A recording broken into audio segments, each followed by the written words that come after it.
നമസ്കാരം. റാഫ്റ്റോക്ക് ഫുട്ബോളിലേക്ക് അവർക്കും സ്വാഗതം. നെയ്മർ ജൂനിയറുടെ പരിക്കുമായി ബന്ധപ്പെട്ട അപ്ഡേറ്റുകൾ നമ്മൾ നൽകുമ്പോൾ ചിലർക്ക് അതങ്ങ് അത്ര ദഹിക്കുന്നില്ല. ഇന്നും കമൻ്റ് ഉണ്ടായിരുന്നു, താൻ ഫേക്ക് അടിച്ച് വിടുകയാണ്, താൻ വായടച്ചിരിക്കുക എന്നൊക്കെ പറഞ്ഞുകൊണ്ട്. ഇത് ഏതെങ്കിലും നെയ്മർ ഫാൻ എന്ന് പറഞ്ഞാണ് പറയുന്നതെങ്കിൽ ഒരു കാര്യം പറയട്ടെ, ഇത് കമൻ്റ് ഇടുന്നവനേക്കാൾ വലിയ ബ്രസീൽ ഫാനാണ് ഞാൻ. അപ്പോൾ അതുകൊണ്ട് വരുന്ന വാർത്തകൾ തമസ്കരിച്ചിട്ട് കാര്യമൊന്നുമില്ല. ഇതാ ഏറ്റവും പുതിയ വാർത്ത, ഏതാനും മിനിറ്റുകൾക്ക് മുമ്പ് മാത്രം പുറത്തു വന്നത്. നിങ്ങൾക്കൊക്കെ നല്ല വിശ്വാസമുള്ള ഫബ്രീസിയോ റൊമാനിയും തന്നെ തുടങ്ങാം. അത് ഫബ്രീസിയും തുടങ്ങേണ്ട കാര്യമൊന്നുമില്ല, നേരിട്ട് ബ്രസീലിൽ നിന്നുള്ള വാർത്തകളും വീഡിയോകളും ഒക്കെ ഉണ്ട്. ബ്രസീൽ ടീമിൻ്റെ ടീം ഡോക്ടർ റോഡ്രിഗോ ലാസ്മർ പറഞ്ഞതുണ്ട്. പക്ഷേ ഇവിടെ പലർക്കും വിശ്വാസമാണെങ്കിൽ ഇറ്റാലിയൻ ഫുട്ബോൾ ജേർണലിസ്റ്റ് ഫബ്രീസിയോ പറയണം എന്നുള്ളത് കൊണ്ട് ഫബ്രീസിയോയുടെ വാക്കുകൾ കൂടി നമ്മൾ തുടങ്ങുന്നത് മാത്രം. ഫബ്രീസിയോ ഇതാ, Neymar junior suffers a new injury. നെയ്മർക്ക് പുതിയ പരിക്ക് പറ്റിയിരിക്കുന്നു, വീണ്ടും ഇഞ്ചുറി പറ്റിയിരിക്കുന്നു എന്നർത്ഥം. And will be out for 2 to 3 weeks. 2-3 ആഴ്ചക്കാലം അദ്ദേഹം പുറത്തിരിക്കും. ടെസ്റ്റുകളിലൂടെ അത് കൺഫേം ചെയ്തിരിക്കുന്നു. നെയ്മർക്ക് മത്സരങ്ങൾ നഷ്ടമാകും. വേൾഡ് കപ്പിന് മുമ്പുള്ള ഫ്രണ്ട്ലി മത്സരങ്ങൾ നഷ്ടമാകും.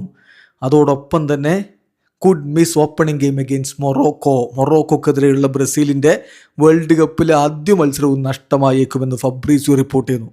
എന്തേ, വിശ്വാസമായില്ലേ? നമ്മൾ ഉണ്ടാക്കി പറയുന്നതല്ല. അതുകൊണ്ട് ഒരു കാര്യം ഒരിക്കൽ കൂടി പറയുന്നു, ഈ കമൻ്റ് എടുത്തവനേക്കാൾ വലിയ ബ്രസീൽ ഫാനാടോ. അപ്പോൾ അതുകൊണ്ട് ആ വക വർത്തമാനത്തിൻ്റെ കാര്യമില്ല. വീണ്ടും പറയുന്നു, ബ്രസീലിൻ്റെ 2 ഫ്രണ്ട്ലി മത്സരങ്ങൾ, മാറക്കാനയിൽ ഇതാ പനാമക്കെതിരെയുള്ള കളി, അത് കഴിഞ്ഞാൽ ഈജിപ്തിനെതിരെയുള്ള കളിയുണ്ട്. ഈ 2 ഫ്രണ്ട്ലി മത്സരങ്ങൾ നഷ്ടമാകും.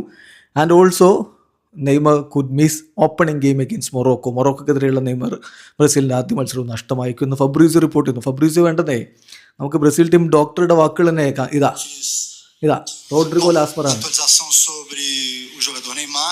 Ele se apresentou ontem aqui na Granja Comari, ele fez todos os exames médicos, os exames complementares e terminamos com uma ressonância magnética que identificou uma lesão muscular grau 2 na panturrilha, não apenas um edema.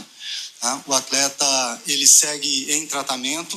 A nossa expectativa é que num prazo de 2 a 3 semanas ele esteja liberado. Claro, conosco ele está em tratamento intensivo, a gente tem condição de avaliar dia a dia essa evolução, mas a expectativa a princípio é essa.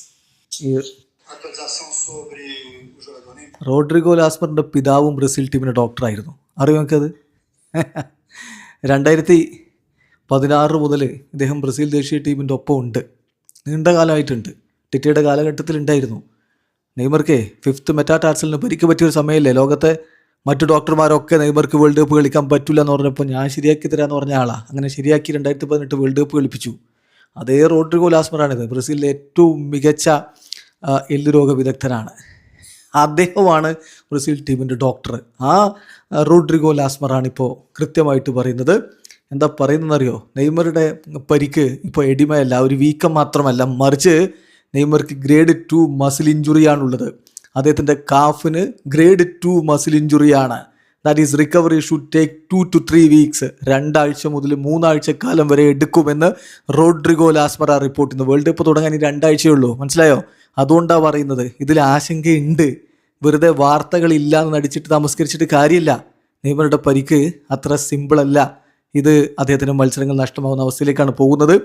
ഇനി എന്താവും Ancelotti തീരുമാനമെടുക്കുക എന്നുള്ളത് കാത്തിരുന്ന് കാണാം. Video അവസാനിക്കുന്ന football ലോകത്തെ കൂടുതൽ വിശേഷങ്ങളുമായി റാഫ്റ്റോക്സിൽ എത്താം.